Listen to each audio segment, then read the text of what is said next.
नमस्कार मित्रहो. लातूर जिल्हा मध्यवर्ती सहकारी बँकेच्या मतदारची प्रारूप यादी जाहीर झालेली आहे. यामध्ये कसं चित्र राहणार, युती होणार का, अशा वेगवेगळ्या चर्चा चालू असताना गेल्या 10-12 वर्षात दिलीपरावजी देशमुख यांच्या नेतृत्वात जिल्हा मध्यवर्ती सहकारी बँक अत्यंत चांगल्या पद्धतीनं काम करत आहे. धीरज देशमुख यांनीही सगळ्यांना सोबत घेऊन काम करण्याचा प्रयत्न केलेला आहे आणि अशा एका परिस्थितीमध्ये एकूण 14 मतदारसंघ आहेत. 14 मतदारसंघात 979 मतदार आहेत. सर्वात जास्त म्हणजे पतपेढीमध्ये 221 मतदार आहेत. त्या पाठोपाठ मजूर फेडरेशन मध्ये 140 आहेत.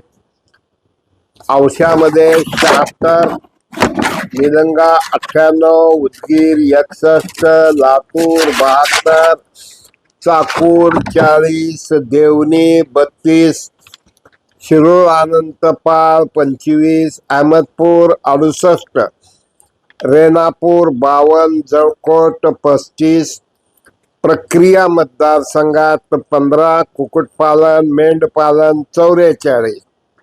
अशा प्रकारे एकूण 14 मतदारसंघ आहेत.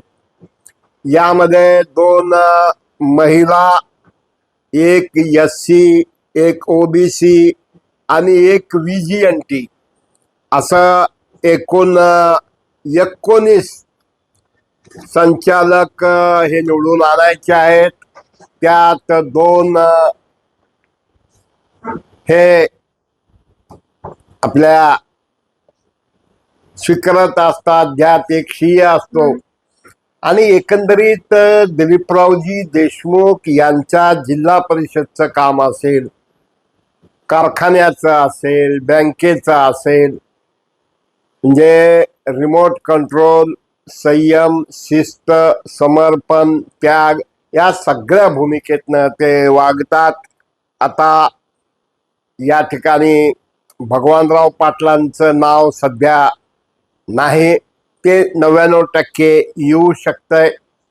त्याचबरोबर भरत चांबले यांचंही नाही, रमेश आप्पा कराड यांचंही नाही, ऋषी कराड यांचं आहे.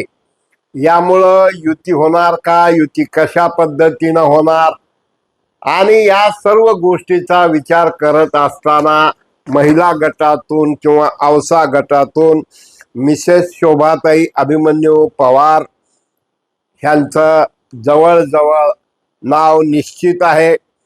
त्याचबरोबर अशोकराव निलंगेकरांच्या मिसेस संगीताताई यांचंही नाव निश्चित आहे. त्याचबरोबर आपण जर पाहिलं, नांदेडला बहुसंख्य आमदार हे असल्यामुळं विक्रम बाप्पा काळे हेही त्या ठिकाणी इच्छुक आहेत. प्रक्रिया मतदारसंघात दिलीपरावजी देशमुख यांचं 3 ठिकाणाहून, तर धीरज देशमुख यांचं 2 ठिकाणाहून नाव आहे. ग्रामीण लातूरमध्येही धीरज देशमुख लातूरमध्ये नाव आहे. आणि अशा एका परिस्थितीमध्ये आपण काल जर अमित देशमुख यांचं विकासच्या जीबीत पाहिलं तर त्यांनी सांगितलं निवडणूक बिनविरोध होणार आणि ते लातूरच्या वैभवात भर घालणारं, सगळ्याला घेऊन चालणारं. कारण संभाजीराव पाटील हे काय भूमिका घेणार, कारण मतदार यादीत नाव नाही, संभाजीरावचं नाही, अरविंद पाटलाचं नाही. मग भगवानराव पाटलांचं नाव आलं तर भगवानराव पाटील एक येऊ शकतात. त्याचबरोबर 10 वर्षाची आत जर झाली तर त्यामधनं जवळजवळ 7 लोक त्यामुळं कटणार आहेत.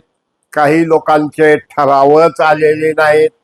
मग अशा एका परिस्थितीमध्ये बहुसंख्य मतदारांचं किंवा सगळ्यांचं म्हणणं की बँक ही बिनविरोध निघावी, फक्त ही भाषण करून बिना सभासदाची निवडणूक होऊ शकत नाही. मग 10 वर्षाचा कायदा, काही जण म्हणतात काय उपयोग नाही, कारण 10 वर्षाच्या कायद्याच्या बद्दल आपण नांदेडमधल्या काही जागेला नोटिसेस आलेल्या आहेत सुप्रीम कोर्टाकडनं, आणि त्यापेक्षा विदाऊट रिस्क दिलीपरावजी अत्यंत सूक्ष्म नियोजन करतात. कारण दूध पोळल्यावर माणूस ताक पिऊन फुकून पितो, आणि अशा एका परिस्थितीमध्ये आपण ऐका अमित देशमुख काय म्हणतात. येणाऱ्या काळामध्ये जिल्हा बँकेच्या निवडणुका आहेत आणि मला खात्री आहे की जशा या सहकार्यातल्या निवडणुका बिनविरोध झाल्या तशा जिल्हा बँकेची निवडणूक सुद्धा बिनविरोध होईल. याबद्दल कोणाच्याही मनामध्ये शंका असायचं काही कारण आहे असं मला वाटत. ऐकलत ना, अमित देशमुख म्हणतात की लातूर जिल्हा मध्यवर्ती सहकारी बँकेची निवडणूक बिनविरोध होणार. मित्र हो, साखर कारखाने असतील, जिल्हा बँका असतील, याचे बायलॉज, यासाठी काही उणिवा, भावाचा वगैरे अनेक विषय असतात. सातत्यानं संपर्क असतो. फक्त एखादा मोर्चा, मेळावा, धरण्यानं प्रश्न सुटत नाही. जनरल वोटिंग नसते.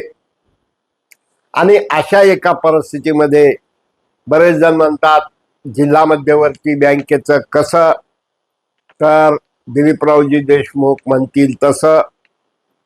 उद्याचा विचार करत असताना संतोष भेंबडे लातूर मधून किंवा ओबीसी मधून येऊ शकतात. तसं शेळके हा नो प्रॉफिट नो लॉसचा उमेदवार आहे, त्यामुळं त्यांना घेऊन फायदा नाही, न घेतल्यानं तोटा नाही. आणि अशा एका परिस्थितीमध्ये आपण संतोष बेंबडे यांचीही वर्णी लागू शकते, पण त्याला आमदार अभिमन्यू पवार यांनी आडखाती नाही आणली तर.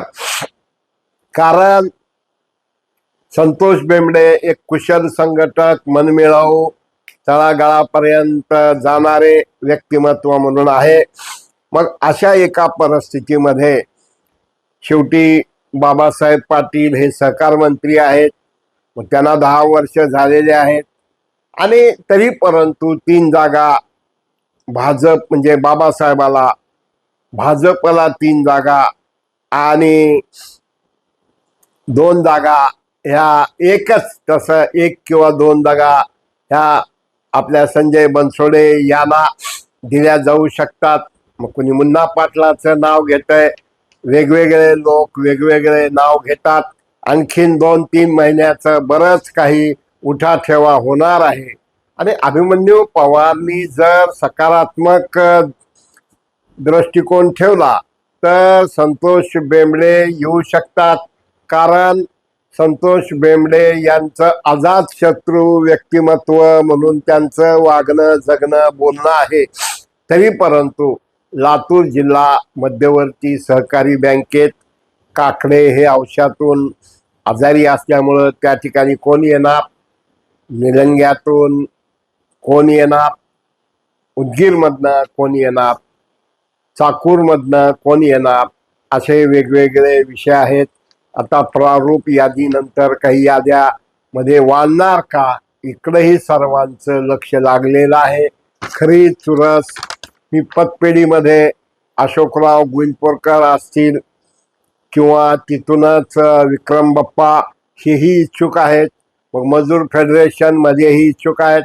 रमेश कराड आमदार हे ऋषी कराड यासाठी आग्रह धरणार का, आणि शेवटी एकंदरीत काय, कारण त्यांचं जिल्हा परिषदची संधी गेलेली आहे.